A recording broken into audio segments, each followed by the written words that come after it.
If there were a city that traveled a century's distance in just 40 years, a city that rose from the sound of fishing boats yet now reflects the light of an entire era through its glass towers, what kind of place would it be?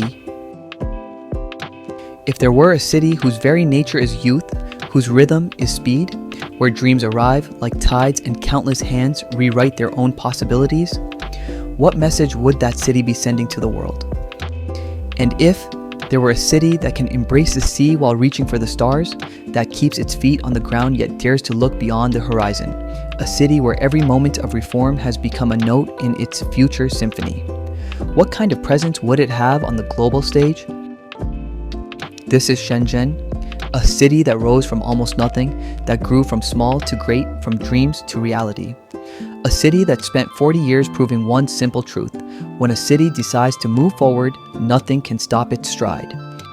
Shenzhen lies along the southern coast of China, facing the South China Sea. To the east is Dapeng Bay, to the west, the wide mouth of the Pearl River. Across a narrow river to the south sits Hong Kong, while Dongguan and Huizhou border the north. On the map, Shenzhen doesn't occupy vast land, but here over 10 million people live in a city without rural areas, the only metropolis in China to achieve full urbanization. There is no traditional boundary between village and city.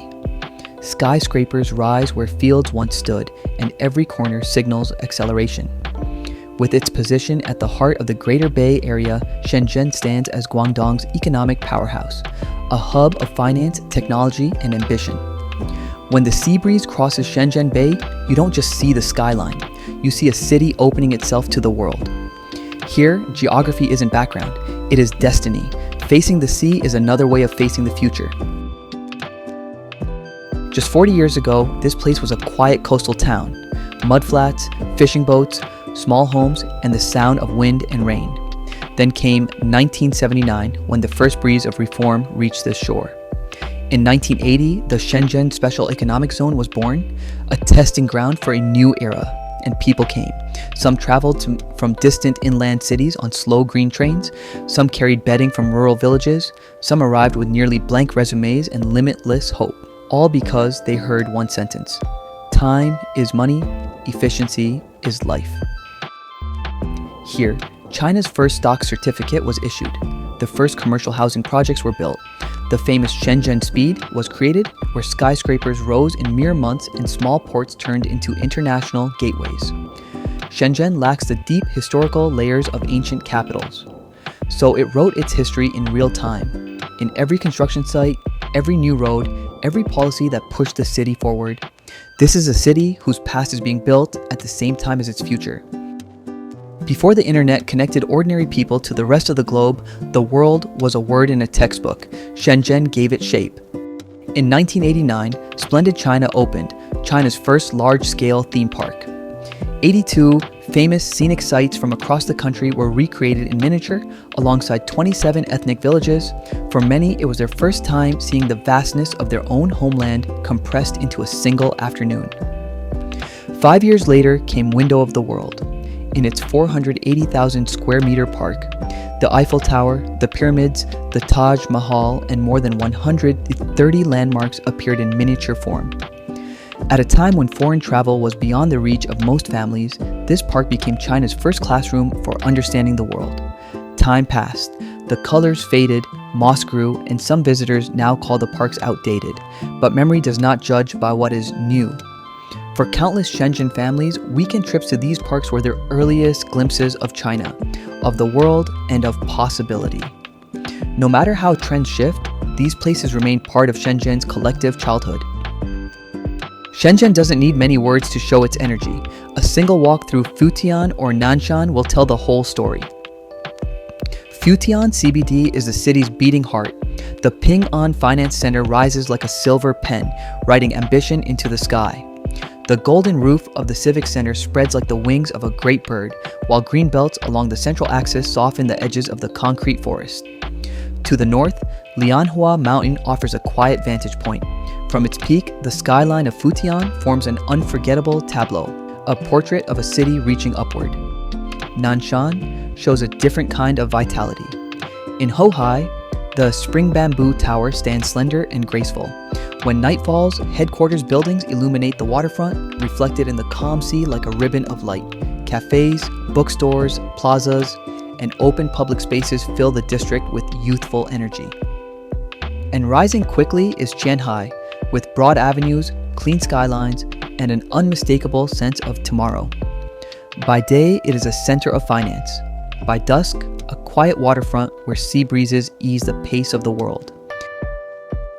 Shenzhen's districts are young, bright, and clean, not defined by old streets, but by the courage to rebuild itself again and again. The roads, plazas, promenades, and night-lit skyline form a rhythm that belongs only to Shenzhen, fast but not frantic, new but never distant. The buildings here stand tall, but the spirit of Shenzhen stands taller. This is a city with no native residents. Everyone came from somewhere else, and anyone can belong. There are no rigid hierarchies, no questions about your background, and no gatekeeping of identity. The phrase you hear most often is, if you're here, you're a Shenzhener. And so the soul of this city is not found in ancient monuments, but in people, in youth, in openness, in the courage to try, in the refusal to accept limits.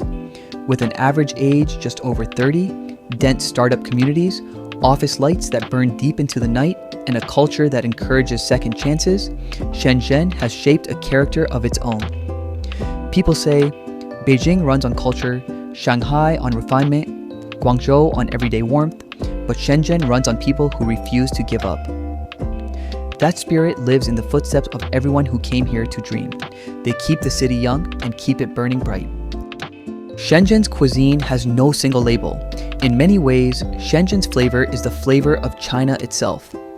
There is the deep Cantonese foundation, dim sum at dawn, slow-cooked soups, roast meats, and the clean, fresh notes of southern cooking. But there is also the fire of Sichuan and Hunan, the hearty stews of the Northeast, the seafood traditions of Fujian, the boldness of Guangxi's lucifen, the tenderness of Kaohsian beef hot pot, the comfort of Shanghai dishes, and the earthy fragrance of Yunnan mushrooms. Because this city never asks, where did this dish come from? It only asks, is it good? In old tea houses of Futian, shrimp dumplings are translucent, chicken feet fall off the bone, and rice rolls glide like silk. In the lively streets of Hohai, you can find world cuisines within a few blocks. Japanese, Thai, French, Middle Eastern, and Latin American flavors all woven into the same night. Shenzhen's food has no hometown. Shenzhen itself has become the hometown of its people. If the eastern coastlines of Daping show Shenzhen's vacation side, then Shenzhen Bay is the city's everyday ocean. For more than 10 kilometers, parks curve along the waterfront, each with a different theme. People run, cycle, stroll, photograph sunsets, watch migratory birds, or simply sit quietly and gaze toward Hong Kong across the shimmering water. At night, the Shenzhen Bay Bridge stretches across the sea like a silver ribbon, its lights flowing like a river of stars. Further east lies Shatujiao's Chengying Street, just 250 meters long, yet once divided between two systems, marking a unique chapter in the story of Shenzhen and Hong Kong. 40 years ago, Shenzhen looked up to Hong Kong from across a river. 40 years later, the two cities stand shoulder to shoulder at the forefront of the Greater Bay Area. The sea has no borders, but bridges can cross oceans. Times may differ, but cities can choose to move together. Today, Shenzhen is far more than a symbol of reform. It is widely known as China's Silicon Valley. Here stand the global headquarters of Huawei, DJI, Tencent, BYD, and countless rising innovators. Lights in Nanshan Science and Tech Park burn long into the night. In Qianhai, new towers and new ideas define a new model of finance and service. In Pingshan and Guangming, advanced manufacturing is reshaping industry. Statistically, Shenzhen was among the first Chinese cities to surpass $10,000 in per capita GDP. In reality, it is also one of the youngest megacities in the world, its average age barely above 30. Youth brings the courage to try. A young city brings the courage to evolve. Here, failure is not a shame, it is simply part of the path forward. Many say Shenzhen's greatest resource is not land or capital, but people. And it is these people, from every corner of China, who give the city its sense of future. From the dim lights of fishing boats to the brilliance of skyscrapers, from the miniature landscapes of splendid China to the glass facades of Shanghai, from the footsteps of the first pioneers to the glow of today's laptop screens. Shenzhen has achieved in 40 years what some cities spend centuries building. It has little ancient history, but a blazing present. Few old traditions, but endless potential. When the sea wind rises over Shenzhen Bay and the peak of the Ping An Finance Center glitters against the sky, you will understand. This city never asks where you come from. It only asks, will you run toward the future with us? I'm the Fantasy Traveler. May every journey help you fall in love with this world again. See you in the next episode.